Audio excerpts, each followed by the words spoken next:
Welcome to the Website Success Show, the podcast dedicated to helping women in business get more traffic and sales through their website with less reliance on social media and paid ads. I'm Jules White, the founder of the Website Success Hub, and I love helping local and online businesses make more money through their existing website. If you have a business you love but you don't like the way your website performs, then this is the show for you. Hi, welcome back to the Website Success Show. It's Jules here, and today I wanted to talk about one of the most powerful ways I've grown my business in the last few years. I want to talk about networking and growing relationships and how it can help you to escape social media and really grow your business in a way that feels good for you.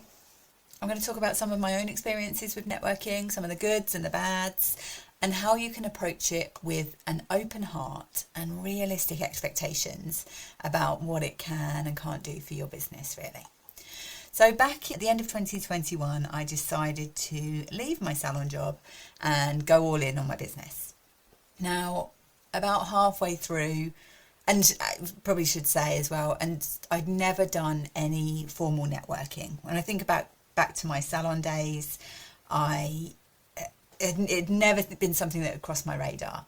I'd never been in a corporate role, and it just wasn't something that we really did in the salon role. And I look back now and I think, well, actually, that probably could have been really helpful, just taking some time out of the salon and spending it to grow relationships, even just in the village we were in, really, just even attending the local chamber or something like that could have been really helpful for the salon in general. But I'd never done anything like that and didn't know how that could help me, really, didn't know the power of building relationships, really. But mid-2022, I'd been working at home on my own for a few months, and I was feeling really lonely. I'd gone from literally touching people all day long in the salon and having lots of team members there and lots of clients coming in. Even if it was a day where I was in the office, I still would be back and forth to reception and bringing people through and just having general chats with people. And I always considered myself an introvert. That being said, when I did a Myers-Briggs, a 16 personality test, it said I was 50% introvert, 50% extrovert. And that feels about right for me, actually, that there is this real contrast between sometimes wanting to be out and talking to people and then other times just wanting to hibernate with my hood up and, just keep to myself, really.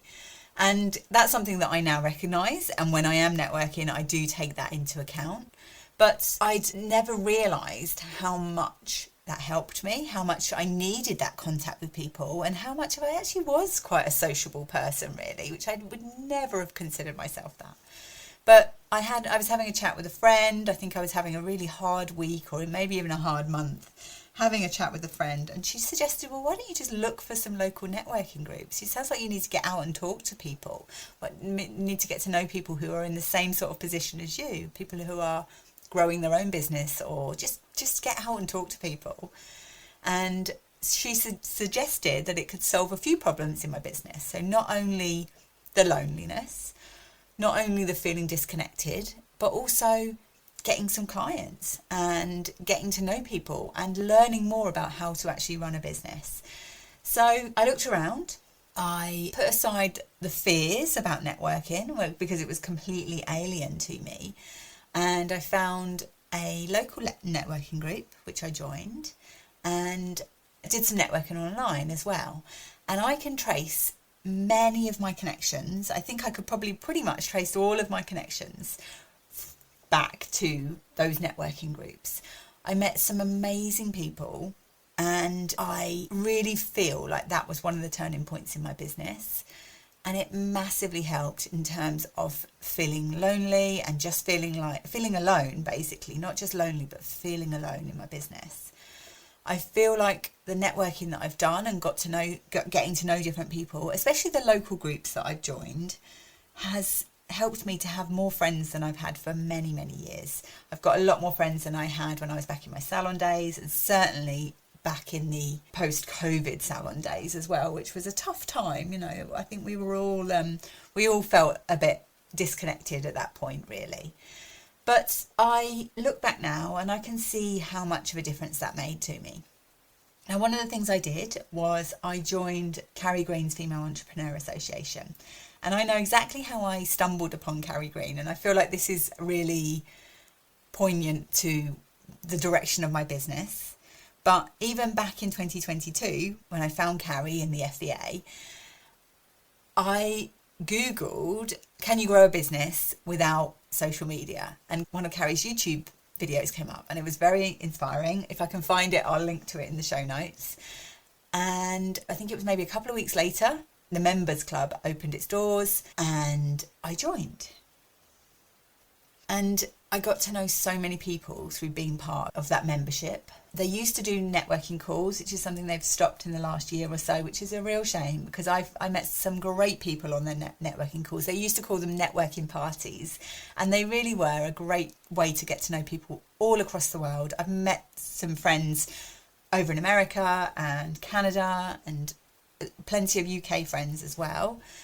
And it's so funny how when you start networking and start getting to know people in different places, how you often end up stumbling upon the same people as well. There have been some amazing things that have happened from becoming part of the FEA, and I can trace lots of the people and lots of the other networks that I then found from being part of that. So I'm very grateful that I have that in my life, and I'm very grateful that I got to know those people and built those relationships and those friendships as well. And one of the things that I have found has been a bit easier than going to organised networking groups is kind of incidental networking, where you're together in a place with other business owners and you get to know them whilst you're doing something else. So for example, I'm part of my local NatWest Accelerator program, and I've got to know people with that, you know, there's time within, in between lessons and in between what they're teaching us, around the lunch times, there's times where we can get to know other people in the group. And even just introducing ourselves and hearing about other people's successes and struggles, it's all networking, it's all growing relationships, it's all getting to know people. And I've actually had clients come from that. I've had quite a few clients come through the accelerator from, I guess part of it is not being afraid to speak up in the group. So if you are ever at those kind of events, any business development events, or if you go to any workshops or anything really, even personal stuff, if you're somewhere where you are talking to other people and the conversation leads to what do, you never know who needs what you do, or who meets somebody tomorrow who needs what you do, and they remember you. So the incidental networking definitely feels a little bit less pressure. It feels a little bit, I'm going to come on to like the downsides of networking in a minute, but I've found that that's been some of the most powerful networking I've really done in my business, is just getting to know people through happening to be in the same place at them, doing the same thing, trying to learn the same thing or support each other. And that's been really helpful for me. One thing I would say, and this is something I've probably learned over the years, is to approach networking in that I'm not going to get a client from it. So not go into a networking event, whether that's online or in real life, thinking that I'm going to meet a client there. That definitely does happen, and that's happened a lot with me in my business, where I have met people there who then said they wanted to buy from me, or they've joined the membership, the Website Growth Club.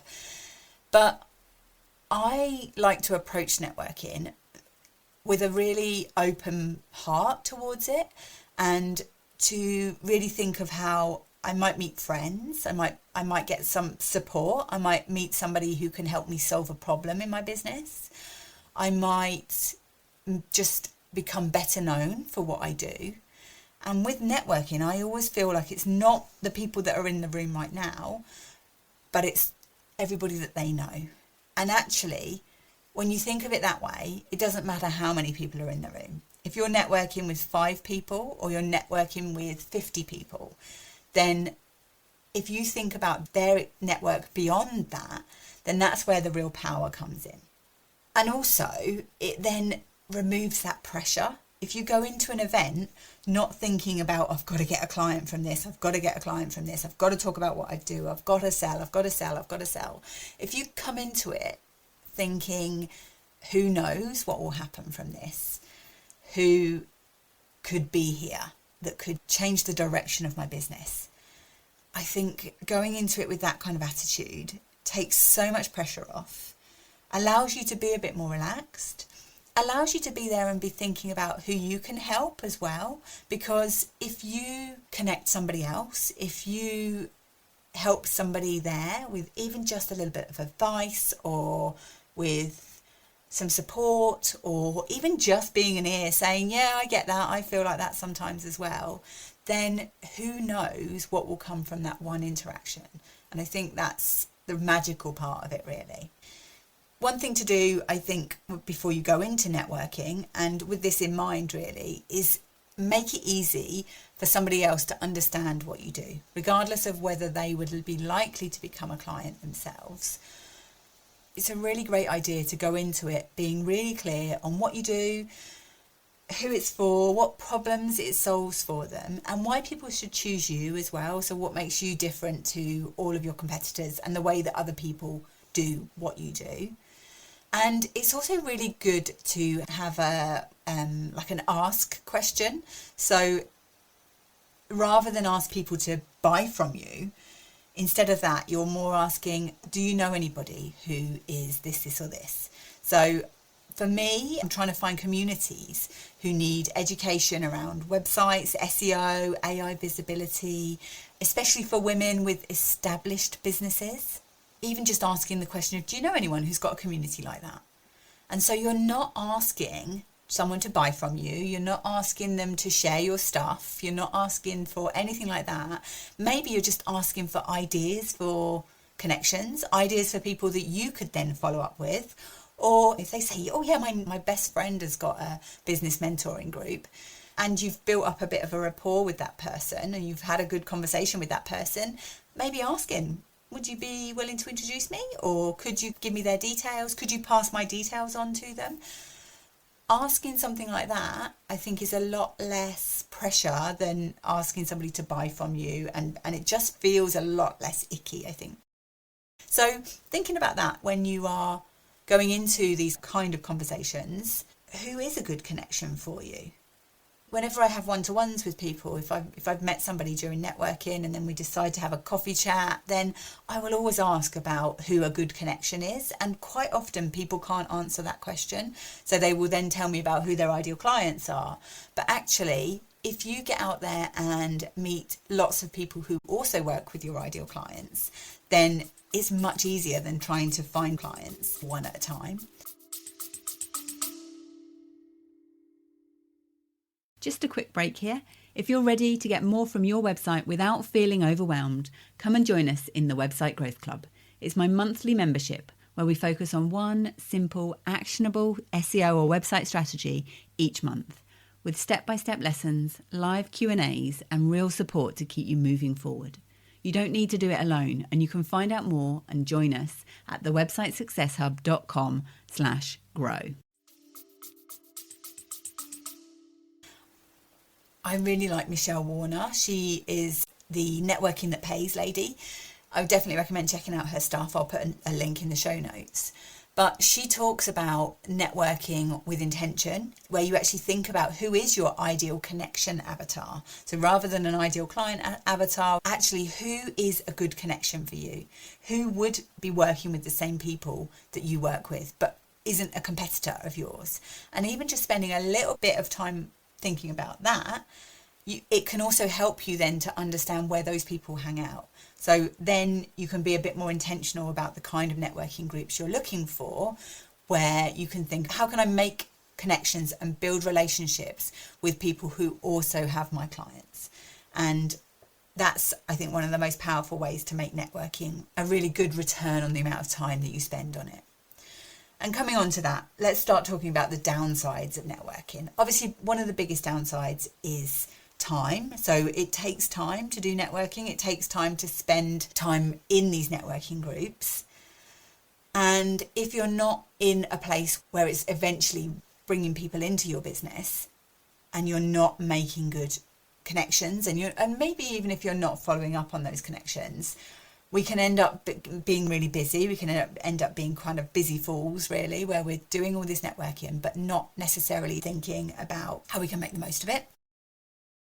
Obviously, you can't control who's in the room as well. And I have had a couple of conversations at networking events. And I would definitely say, I think this is one of the things that puts people off, is that just you never know who's going to be there. You never know who you're going to have to talk to.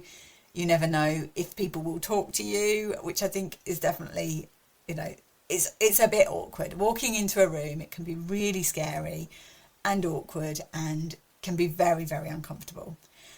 Especially if you do then get somebody who is a bit of an idiot.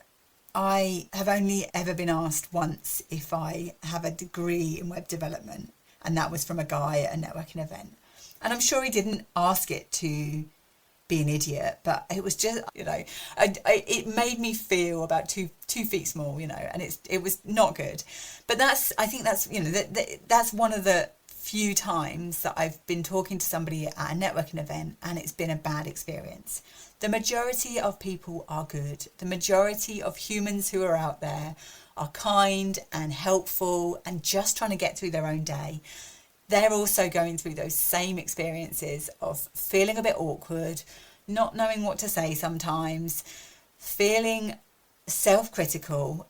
So I think if we understand that, and if we understand that everybody there is also in the same boat, I think it takes some of the pressure off ourselves.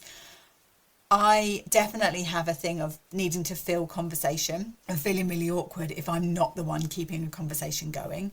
And I always used to feel this back in the salon, where a lot of the other therapists that were there were much more chatty than me. So they would be talking about Love Island and EastEnders and just keeping conversation going for the sake of it, and very, very surface level conversation. And I would always feel like it was a failure of mine to not be able to always keep those conversations going. But now I look back at it now and I realise that some people didn't want that surface level conversation, and the clients who did tended to carry things on themselves.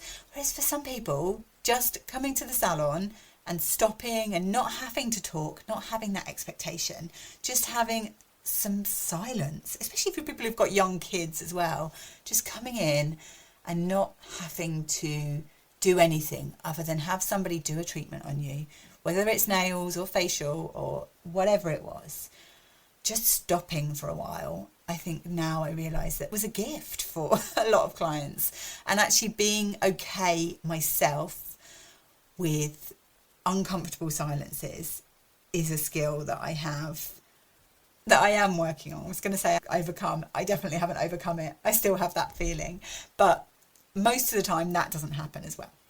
So downsides to networking are time, the occasional idiot that you might meet. Your own self-critic is the biggest downside, really. But if we can think of it that everybody in the room is not really paying that much attention to what we're doing, they're not really, if you, I don't know, drop your cup. I was going to say, actually, this is something I did recently. I went to a big networking event in my local town, a big International Women's Day networking event. And when you walked in, it wasn't that clear where to go, where to get a coffee. I definitely felt awkward straight away in there, for a while anyway.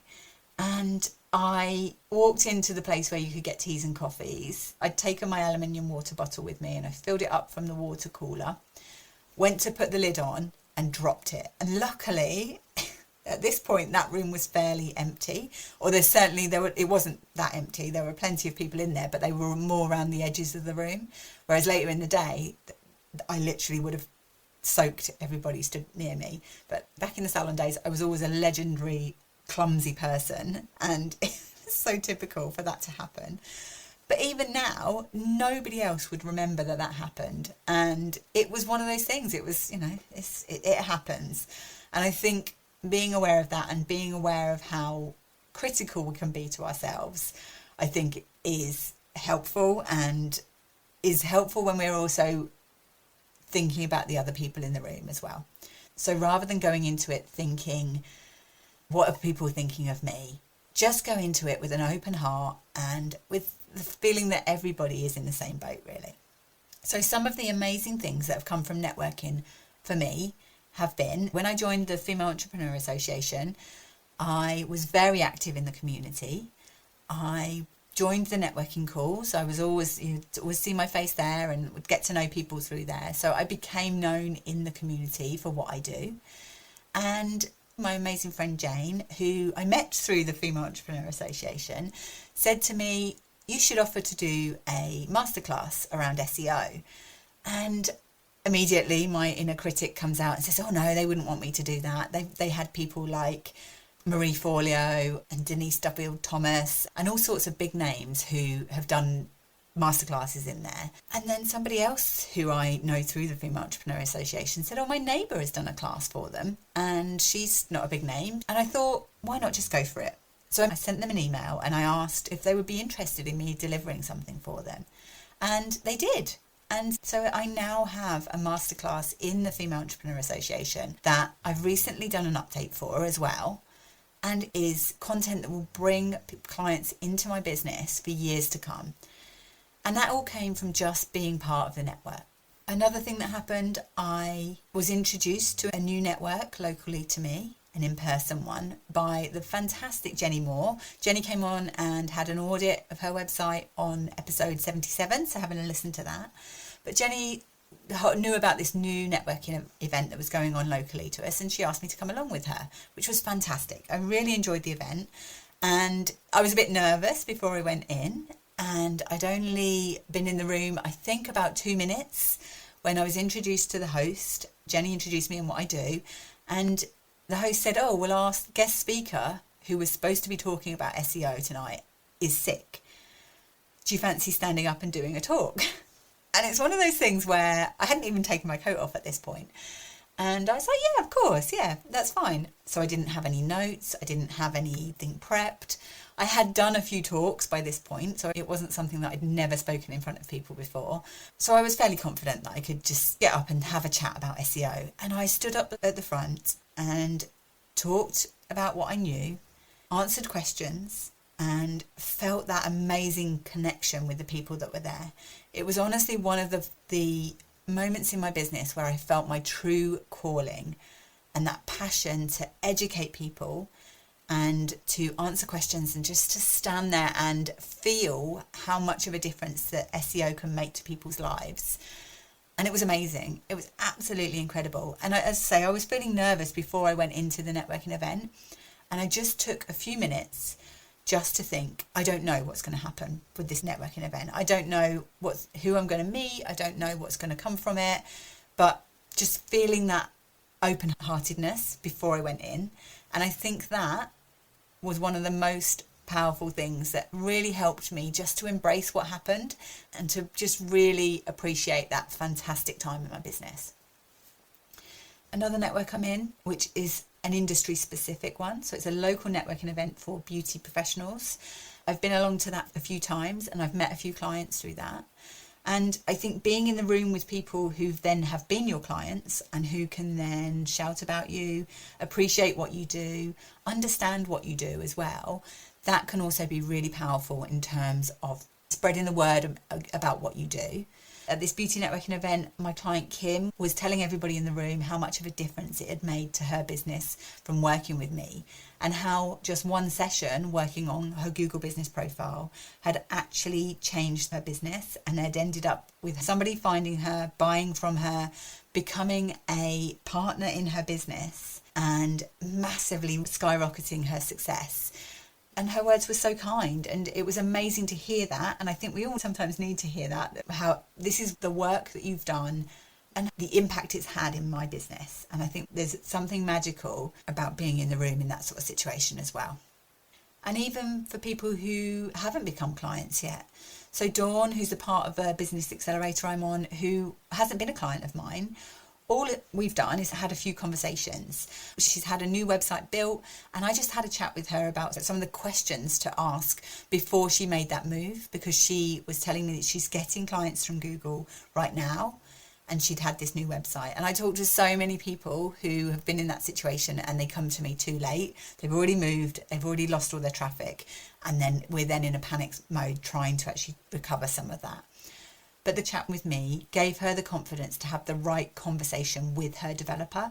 And the next time I saw her, she was again saying to the group how much of a difference it had made to her and how much it had helped her just purely having a conversation with me. And with all of these situations, with all of these networking events, with all of these people that I meet and have conversations with, I didn't know what was going to happen. And I think that's the big thing. And the wonder of this really is you never know. You never know if the person that you meet today or tomorrow is going to be the start of something amazing in your business. But getting to know people and building relationships has brought me so many clients over the years. Not necessarily directly, sometimes directly, but not necessarily. And it's been a massive, massive growth strategy for my business. Unfortunately, for me, SEO is a really competitive market online.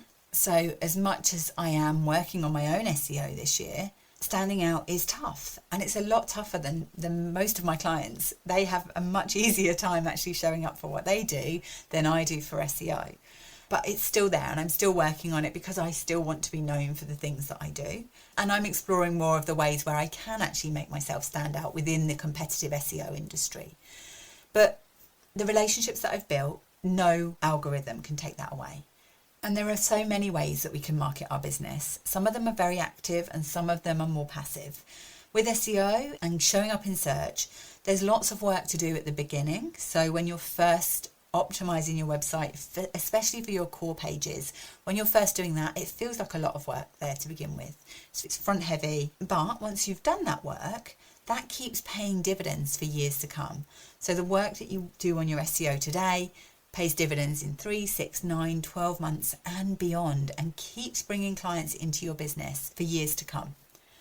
In the Website Growth Club at the end of phase 1, so we are wrapping up all of the work that people have done on their core pages and really celebrating how far they've come in helping to bring clients into their business in a more sustainable way. So that rather than posting all the time and hoping, they can focus on bringing clients in who are looking for what they do, and then they can spend their time building relationships, whether that's relationships through networking or through guest talks or through collaborations or referral partners even. They're building those relationships that can bring clients in right now. So this week, have a think about where you can do some networking. How can you grow your relationships? Even if you just spend a little bit of time, just sit and meditate and think about all the billions of people in the world. You don't need all of them or even a small percentage of them to be your customers. So think of one conversation you can have this week that can help to grow your relationships, either in a big or a small way, and just be open to the possibility that relationships are one of the best ways to grow your business. And if you'd like to get your SEO in order so that you can connect with clients and customers at the point they're looking for your business, then visit my website, thewebsitesuccesshub.com. You can find out more about how I teach people and tell people what to do to get their website working for their business. Thanks for listening, and I'll see you soon. Bye. If you'd like to attract more local clients, grab my free local visibility checklist. It'll show you the simple steps you can take to show up in your area for what you do. You can download it at thewebsitesuccesshub.com/local. And thanks for tuning in to the Website Success Show.